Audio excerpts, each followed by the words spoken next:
दोस्तों, कहानी शुरू करने से पहले एक छोटा सा अनुरोध है।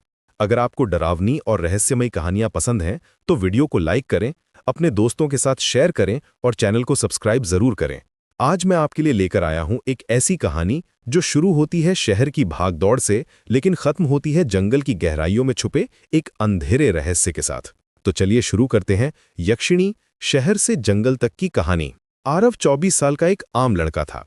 दिल्ली के एक छोटे से फ्लैट में अकेला रहता था। बचपन में माता पिता को खो देने के बाद से वो हमेशा अकेलेपन से जूझता रहा था। शहर की भीड़ में भी उसे लगता था जैसे वो अकेला है। कॉलेज के बाद उसे एक छोटी सी कंपनी में जॉब मिली थी, लेकिन पिछले महीने वो भी चली गई। अब वो घर में बैठा बैठा सोचता रहता था कि जिंदगी में आगे क्या करना है। एक शाम जब आरव अपने फोन पर जॉब की तलाश कर रहा था, तभी उसके फोन पर एक अजीब मैसेज आया। अननोन नंबर था। मैसेज में लिखा था, अगर जिंदगी से थक गए हो तो शहर से दूर आ जाओ, यहां शांति है। आरव ने सोचा कि कोई गलत नंबर पर मैसेज भेज रहा है। उसने मैसेज को इग्नोर कर दिया, लेकिन अगले दिन फिर वही नंबर से मैसेज आया। चंद्रवन, एक शांत, सुंदर लेकिन कम आबादी वाला क्षेत्र। इस बार आरव को थोड़ी क्यूरियोसिटी हुई। उसने गूगल पर चंद्रवन सर्च किया, लेकिन बहुत कम इन्फॉर्मेशन मिली। बस इतना पता चला कि ये कहीं पहाड़ों में एक छोटा सा गांव है। तीसरे दिन फिर मैसेज आया, चंद्रवन अभी भी इंतजार कर रहा है। अब आरव को लगा कि कोई जानबूझकर उसे मैसेजेस भेज रहा है। उसने रिप्लाई करने की कोशिश की, लेकिन मैसेज डिलीवर नहीं हुआ। नंबर भी स्विच्ड ऑफ आ रहा था। आरव के मन में एक अजीब सी बेचैनी घर कर गई थी। शहर की मोनोटोनस जिंदगी से परेशान होकर उसने सोचा कि क्यों ना एक बार चंद्रवन जाकर देखा जाए, शायद कुछ दिन वहां बिताने से मन को शांति मिले। अगले हफ्ते आरव ने अपना छोटा सा बैग पैक किया और निकल पड़ा चंद्रवन के लिए। पहले उसे दिल्ली से एक छोटे शहर तक ट्रेन लेनी थी, फिर वहां से बस। ट्रेन में टिकट चेकर एक बुजुर्ग आदमी था। जब उसने आरव का टिकट चेक किया तो पूछा, कहाँ जा रहे हो बेटा? चंद्रवन, आरव ने जवाब दिया। बुजुर्ग आदमी का चेहरा अचानक गंभीर हो गया। चंद्रवन, वहां क्यों जा रहे हो? बस घूमने, आरव ने कहा। सुनो बेटा, बुजुर्ग आदमी ने आरव के कंधे पर हाथ रखा। अगर जाना ही है तो सूर्यास्त से पहले पहुंच जाना, क्योंकि वहां रात हर किसी की नहीं होती। आरव को लगा कि बुजुर्ग आदमी कोई पुराना सुपरस्टिशन मान रहा है। उसने हंसकर कहा, अंकल, मैं इन सब बातों में बिलीव नहीं करता। बुजुर्ग आदमी ने सिर हिलाया और चला गया, लेकिन उसकी बात आरव के मन में कहीं ना कहीं बैठ गई थी। शाम को आरव छोटे शहर पहुंचा। वहां से चंद्रवन के लिए सिर्फ एक ही बस थी, और वो भी दिन में सिर्फ 2 बार चलती थी। आरव को अगले सुबह का वेट करना पड़ा। अगली सुबह जब आरव बस में बैठा तो ड्राइवर ने पूछा, चंद्रवन में कोई रिश्तेदार है क्या? नहीं, बस घूमने जा रहा हूं। ड्राइवर ने कुछ नहीं कहा, लेकिन उसकी आंखों में एक अजीब सी चिंता थी। बस पहाड़ी रास्तों से होकर जा रही थी। जैसे जैसे वो ऊपर चढ़ रही थी, आसपास का माहौल शांत होता जा रहा था। पेड़ घने होते जा रहे थे और गांव कम दिखाई दे रहे थे। दोपहर के वक्त बस एक छोटे से स्टॉप पर रुकी। ड्राइवर ने आरव से कहा, यहां से चंद्रवन सिर्फ 5 किलोमीटर है, पैदल जाना पड़ेगा। आरव ने अपना बैग उठाया और बस से उतर गया। वहां एक छोटा सा बोर्ड लगा था जिस पर लिखा था, चंद्रवन 5 किलोमीटर। आरव ने अपना फोन चेक किया, कोई नेटवर्क नहीं था। पैदल चलते चलते आरव को लगभग 2 घंटे लग गए। रास्ता काफी सुनसान था। बीच बीच में कुछ पुराने मंदिर दिखाई दे रहे थे। एक मंदिर के दरवाजे पर लिखा था, यहां रुकना मना है सूर्यास्त के बाद। आरव को लगा कि ये सब लोकल सुपरस्टिशंस हैं। वो आगे बढ़ता रहा। शाम के वक्त आरव चंद्रवन पहुंचा। गांव बहुत छोटा था। कुछ पुराने घर, एक छोटा सा मार्केट और बीच में एक पुराना कुआं। लेकिन सबसे अजीब बात यह थी कि गांव में बहुत कम लोग दिखाई दे रहे थे। आरव ने एक दुकानदार से पूछा, यहां रुकने की कोई जगह है? दुकानदार ने उसकी तरफ अजीब नजरों से देखा। तुम यहां क्यों आए हो? घूमने, आरव ने कहा। यहां घूमने वाली कोई जगह नहीं है, दुकानदार ने कहा, लेकिन हां, गांव के बाहर एक गेस्ट हाउस है, वहां तुम रुक सकते हो। दुकानदार ने आरव को रास्ता बताया। गेस्ट हाउस गांव से थोड़ा बाहर जंगल के किनारे था। एक पुराना सा 2 मंजिला मकान था। आरव ने दरवाजा खटखटाया। दरवाजा खुला तो सामने एक खूबसूरत लड़की खड़ी थी। उसकी उम्र लगभग 20-22 साल रही होगी। लंबे काले बाल, गोरा रंग और बड़ी बड़ी आंखें, लेकिन उसकी आंखों में एक अजीब सी गहराई थी। मेरा नाम नंदिनी है, मैं यहाँ की देखभाल करती हूँ, उसने मुस्कुराते हुए कहा। मैं आरव हूँ, मुझे कुछ दिन रुकना है, आरव ने कहा। आइए अंदर, नंदिनी ने कहा। गेस्ट हाउस अंदर से काफी साफ सुथरा था। नंदिनी ने आरव को ऊपर की मंजिल पर एक कमरा दिया। कमरे में एक पुराना सा बेड, एक अलमारी और एक छोटी सी खिड़की थी जिससे जंगल दिखाई देता था। खाना 8 बजे तैयार हो जाएगा, नंदिनी ने कहा। और हाँ, चंद्रवन में पहली रात किसी को नींद नहीं आती, परेशान मत होना। आरव को लगा कि नंदिनी कोई मजाक कर रही है। उसने हंसकर कहा, ठीक है। शाम को आरव नीचे खाना खाने गया। नंदिनी ने बहुत अच्छा खाना बनाया था। खाते वक्त आरव ने पूछा, तुम यहाँ अकेले रहती हो? हाँ, नंदिनी ने कहा, यहाँ कोई और नहीं आता। तुम्हारा फैमिली कहाँ है? नंदिनी की आंखों में एक अजीब सी उदासी आ गई। वो बहुत दूर है। खाना खाने के बाद आरव अपने कमरे में चला गया। रात के 10 बजे थे। आरव ने अपना फोन चेक किया, अभी भी कोई नेटवर्क नहीं था। वो बेड पर लेट गया, लेकिन नींद नहीं आ रही थी। बाहर से अजीब सी आवाजें आ रही थीं, कभी हवा की आवाज, कभी पत्तों की सरसराहट, और कभी कभी तो लगता था जैसे कोई हंस रहा हो। रात के 12 बजे आरव को प्यास लगी। वो नीचे पानी लेने गया। किचन में जाते वक्त उसने देखा कि नंदिनी हॉल में खड़ी है और बाहर जंगल की तरफ देख रही है। आरव ने उसे आवाज दी, नंदिनी। नंदिनी ने मुड़कर देखा। उसके चेहरे पर एक अजीब सी मुस्कान थी। आप सो नहीं रहे? प्यास लग रही थी, आरव ने कहा। मैं पानी ले आती हूं। जब नंदिनी किचन में गई तो आरव ने हॉल में लगे एक पुराने शीशे में देखा। उसमें उसकी परछाई दिखाई दे रही थी, लेकिन नंदिनी की परछाई में उसके पैर नहीं दिखाई दे रहे थे। आरव को लगा कि शायद शीशा पुराना है या लाइटिंग की वजह से ऐसा लग रहा है। उसने ज्यादा ध्यान नहीं दिया। नंदिनी पानी लेकर आई। ये लीजिए। आरव ने पानी पिया और अपने कमरे में चला गया। लेकिन अब उसे और भी बेचैनी हो रही थी। बाहर से आने वाली आवाजें तेज हो गई थीं, और सबसे अजीब बात यह थी कि बीच बीच में एक औरत की हंसी की आवाज आ रही थी। रात के 3:07 पर आरव की आंख खुली। बाहर से बहुत तेज हंसी की आवाज आ रही थी। आरव ने खिड़की से बाहर देखा।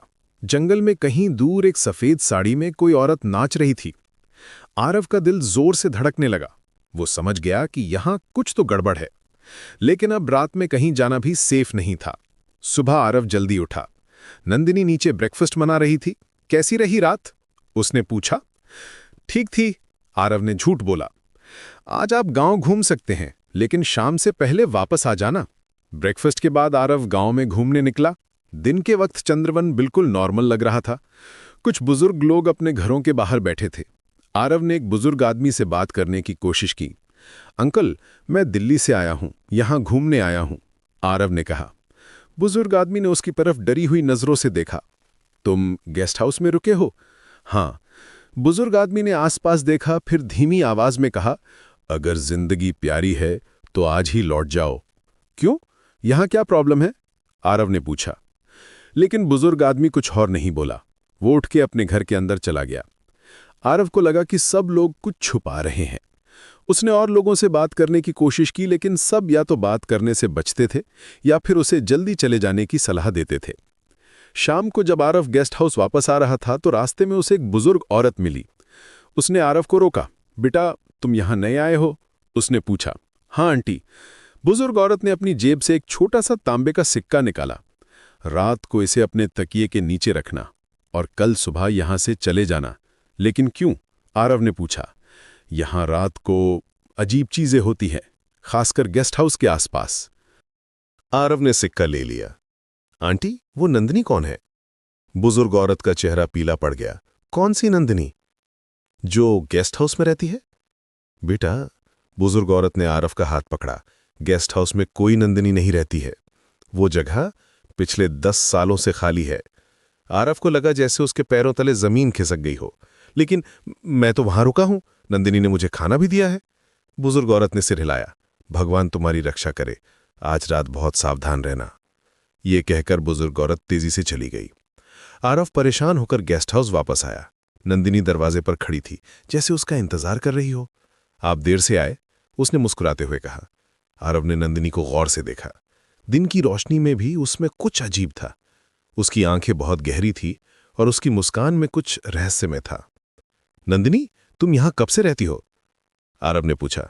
बहुत समय से, नंदिनी ने कहा। चलिए, खाना तैयार है। रात के खाने के वक्त आरव ने फिर पूछा, तुम्हारा पूरा नाम क्या है? नंदिनी ने 1 सेकंड के लिए रुक कर देखा। सिर्फ नंदिनी। तुम्हारे पेरेंट्स कहाँ हैं? वो यहाँ नहीं है, नंदिनी ने कहा। उसकी आवाज में एक अजीब सी उदासी थी। खाना खाने के बाद आरव अपने कमरे में गया। उसने तांबे का सिक्का अपने तकिए के नीचे रखा, लेकिन नींद बिल्कुल नहीं आ रही थी। रात के 12 बजे फिर वही हंसी की आवाज आने लगी। इस बार आवाज और भी तेज थी। आरव ने हिम्मत करके खिड़की से बाहर देखा। जंगल में वही सफेद साड़ी वाली औरत नाच रही थी, लेकिन इस बार आरव को साफ दिखाई दे रहा था वो औरत नंदिनी थी, लेकिन उसके नाचने का तरीका बिल्कुल अलग था। वो हवा में तैर रही थी। आरव का दिल जोर से धड़कने लगा। वो समझ गया कि नंदिनी कोई नॉर्मल इंसान नहीं। अचानक नंदिनी ने नाचना बंद किया और सीधे आरव की खिड़की की तरफ देखा। उसकी आंखें अंधेरे में चमक रही थीं। फिर वो हंसी, एक डरावनी ठंडी हंसी। आरव तुरंत खिड़की से हट गया। उसके हाथ कांप रहे थे। वो समझ गया कि उसे यहां से भागना होगा, लेकिन अभी रात थी, सुबह का इंतजार करना पड़ेगा। रात के 3:07 पर आरव को लगा कि जैसे कोई उसके कमरे में आया हो। उसने आंखें खोली। नंदिनी उसके बेड के पास खड़ी थी। आप सो नहीं रहे? नंदिनी ने पूछा, लेकिन उसकी आवाज अलग थी, ज्यादा गहरी, ज्यादा डरावनी। मैं सो रहा था, आरव ने कहा। झूठ, नंदिनी ने कहा। आप मुझे देख रहे थे। आरव कुछ नहीं बोला। आप यहां नहीं आने चाहिए थे, लेकिन अब आ गए हैं तो। वो आगे नहीं बोली, बस मुस्कुराई और कमरे से बाहर चली गई। आरव की सारी रात जागते हुए बीती। सुबह होते ही वो अपना बैग पैक करने लगा। उसे यहां से जल्दी निकलना था, लेकिन जब वो नीचे गया तो नंदिनी वहां नहीं थी। गेस्ट हाउस बिल्कुल खाली लग रहा था। आरव ने आवाज लगाई, नंदिनी। कोई जवाब नहीं आया। आरव तुरंत बाहर निकला, लेकिन जैसे ही वो गांव की तरफ जाने लगा उसे रास्ता नहीं मिला। जो रास्ता कल था वो आज नहीं था। हर तरफ सिर्फ जंगल था। आरव परेशान हो गया। उसने अलग अलग दिशाओं में जाने की कोशिश की, लेकिन हर बार वो वापस गेस्ट हाउस के सामने पहुंच जाता था। दोपहर तक आरव थक गया था। उसे समझ आ गया था कि वो यहां फंस गया है। शाम को नंदिनी वापस आई। आप कहाँ गए थे? मैं घूमने गया था। अच्छा किया, लेकिन अब आप यहां से कहीं नहीं जा सकते। क्यों? नंदिनी ने आरव की तरफ देखा। उसकी आंखों में अब कोई मुस्कान नहीं थी, क्योंकि कल पूर्णिमा है। आरव को कुछ समझ नहीं आया। पूर्णिमा का क्या मतलब? आप जल्दी जान जाएंगे, नंदिनी ने कहा। उस रात आरव को बिल्कुल नींद नहीं आई। बाहर से आने वाली आवाजें और भी तेज हो गई थीं। लगता था जैसे पूरा जंगल जाग रहा हो। अगली सुबह आरव ने देखा कि गेस्ट हाउस के आसपास कुछ अजीब निशान बने हुए थे। जमीन पर कुछ सिंबल्स खुदे हुए थे, जो उसने पहले नहीं देखे थे। दिन में आरव ने गेस्ट हाउस के आसपास एक्सप्लोर करने की कोशिश की। जंगल में थोड़ा अंदर जाकर उसे एक पुराना मंदिर मिला। मंदिर की दीवारों पर कुछ पेंटिंग्स थीं। पेंटिंग्स में एक औरत का चित्र था जो हवा में तैर रही थी। उसके लंबे बाल थे और वो सफेद कपड़े पहने हुए थी। नीचे कुछ लोग उसके सामने झुके हुए थे। आरव ने पेंटिंग को गौर से देखा। उस औरत का चेहरा नंदिनी जैसा लग रहा था। मंदिर में एक पुराना पत्थर भी था, जिस पर कुछ लिखा हुआ था। आरव ने पढ़ने की कोशिश की। वो संस्कृत में था, लेकिन कुछ शब्द समझ आ रहे थे। यक्षिणी, श्राप, बलि। आरव को लगा कि ये सब कुछ नंदिनी से कनेक्टेड है। शाम को जब आरव गेस्ट हाउस वापस आया तो नंदिनी उसका इंतजार कर रही थी। आप मंदिर गए थे? उसने पूछा। आरव ने हां में सिर हिलाया। तो आपने सब कुछ देख लिया। अब मुझे सच बताना होगा। नंदिनी ने आरव को बैठने का इशारा किया। मेरा नाम कभी नंदिनी नहीं था, मैं नैना थी। सैकड़ों साल पहले मैं इसी गांव में रहती थी। आरव चुपचाप सुन रहा था। उस समय यहां एक राजा रहता था। वो मुझसे शादी करना चाहता था, लेकिन मैंने मना कर दिया। गुस्से में उसने मुझ पर एक श्राप डाला। नंदिनी की आवाज में दर्द था। क्या श्राप? आरव ने पूछा। उसने कहा था, जब तक हर पूर्णिमा एक इंसान की आत्मा स्वेच्छा से न दी जाए, तब तक तू यक्षिणी बनकर यहीं भटकेगी। आरव को लगा जैसे उसकी सांस रुक गई हो। मतलब तुम? हां, मैं एक यक्षिणी हूं, नंदिनी ने कहा, और आज पूर्णिमा है। लेकिन बलि तुम नहीं हो, आरव ने कहा। नहीं, मैं नहीं हूं, नंदिनी ने कहा। बलि वो है जो स्वेच्छा से अपनी आत्मा दे। आरव समझ गया कि वो यहां क्यों लाया गया था। वो मिस्टीरियस मैसेजेस, वो अजीब अट्रैक्शन, सब कुछ प्लान्ड था। अगर मैं मना कर दूं तो? आरव ने पूछा। तो तुम यहां से कभी नहीं जा सकोगे, नंदिनी ने कहा, और अगली पूर्णिमा तक इंतजार करना होगा। रात होने लगी थी। आरव को लगा कि उसके पास कोई चॉइस नहीं है, लेकिन फिर उसे उस बुजुर्ग औरत की बात याद आई। उसने कहा था कि गेस्ट हाउस 10 सालों से खाली है। नंदिनी, अगर तुम्हें हर पूर्णिमा बलि चाहिए तो पिछली बार कब मिली थी? आरव ने पूछा। नंदिनी चुप हो गई। सच बताओ, आरव ने कहा। 10 साल पहले, नंदिनी ने धीमी आवाज में कहा। मतलब 10 सालों से तुम्हें कोई बलि नहीं मिली? नहीं। आरव को समझ आ गया कि नंदिनी भी इस शाप से परेशान है। वो भी फ्री होना चाहती है। नंदिनी, अगर मैं अपनी आत्मा दे दूं तो तुम फ्री हो जाओगी? हाँ, नंदिनी ने कहा। लेकिन तुम? मैं मर जाऊंगा, आरव ने कहा। नंदिनी ने सिर हिलाया। रात के 12 बजे नंदिनी ने आरव से कहा कि समय आ गया है। वो दोनों जंगल में उस पुराने मंदिर की तरफ गए। मंदिर के सामने एक बड़ा सा सर्कल बना हुआ था। सर्कल के बीच में एक पत्थर का ऑल्टर था। यहां खड़े हो जाओ, नंदिनी ने कहा। आरव सर्कल के बीच में खड़ा हो गया। अचानक आसपास से कुछ आवाजें आने लगीं। लगता था जैसे कोई चांटिंग कर रहा हो। नंदिनी ने अपना असली रूप दिखाया। वो हवा में तैरने लगी। उसके बाल हवा में लहरा रहे थे और उसकी आंखें चमक रही थी। आरव, नंदिनी ने कहा, क्या तुम स्वेच्छा से अपनी आत्मा देते हो? आरव ने 1 सेकंड के लिए सोचा। उसकी जिंदगी में कुछ खास नहीं था, कोई फैमिली नहीं, कोई क्लोज फ्रेंड्स नहीं, लेकिन यहां एक औरत थी जो सैकड़ों सालों से इश्राक में फंसी हुई थी। हाँ, आरव ने कहा, लेकिन एक शर्त है। क्या? तुम किसी और को कभी नुकसान नहीं पहुंचाओगी। ये तुम्हारी आखिरी बलि होगी। नंदिनी ने 1 सेकंड के लिए सोचा। ठीक है, मैं स्वेच्छा से अपनी आत्मा देता हूं, आरव ने कहा, लेकिन इस शर्त पर कि तुम किसी और को कभी नुकसान नहीं पहुंचाओगी। जैसे ही आरव ने यह कहा, आसपास तेज हवा चलने लगी। मंदिर हिलने लगा। नंदिनी की आंखों से आंसू निकलने लगे। आरव, तुम नहीं जानते हो कि तुम क्या कर रहे हो, नंदिनी ने कहा। मैं जानता हूं, आरव ने कहा, मैं तुम्हें फ्री कर रहा हूं। अचानक एक तेज रोशनी आई। आरव को लगा जैसे उसकी आत्मा उसकी शरीर से निकल रही हो। वो बेहोश हो गया। जब आरव की आंख खुली तो वो किसी शहर में था। उसके आसपास बिल्डिंग्स थीं, ट्रैफिक की आवाज आ रही थी, लेकिन कुछ अलग था। आरव ने अपने हाथों को देखा। वो नॉर्मल लग रहे थे, लेकिन जब उसने मिरर में देखा तो उसकी आंखें लाल हो गई थीं। अब तुम अकेले नहीं हो आरव, अब हम दोनों हैं, एक आवाज आई। आरव ने पीछे मुड़कर देखा, वहां कोई नहीं था, लेकिन जब उसने अपनी परछाई देखी तो उसमें 2 सींग दिखाई दे रहे थे। आरव समझ गया कि उसकी सैक्रिफाइस ने नंदिनी को फ्री कर दिया था, लेकिन अब वो खुद कुछ और बन गया था। वो अब अकेला नहीं था, नंदिनी की आत्मा उसके साथ थी। क्या हुआ है मेरे साथ? आरव ने पूछा। तुमने मुझे बचाया है, नंदिनी की आवाज आई। अब हम दोनों एक साथ हैं, हमेशा के लिए। आरव ने अपनी लाल आंखों को मिरर में देखा। वो जानता था कि उसकी जिंदगी अब कभी पहले जैसी नहीं होगी, लेकिन कम से कम उसने किसी को तो बचाया था। दीपक, एक कहानी हमें सिखाती है कि कभी कभी सबसे बड़ी बहादुरी किसी और के लिए अपनी सैक्रिफाइस देने में होती है। आरव ने अपनी जिंदगी देकर नंदिनी को उसके श्राप से मुक्त किया, लेकिन क्या वो वाकई फ्री हो गया या फिर एक नई शुरुआत थी? यह तो सिर्फ समय ही बताएगा। और इस तरह खत्म होती है यक्षिणी शहर से जंगल तक की कहानी।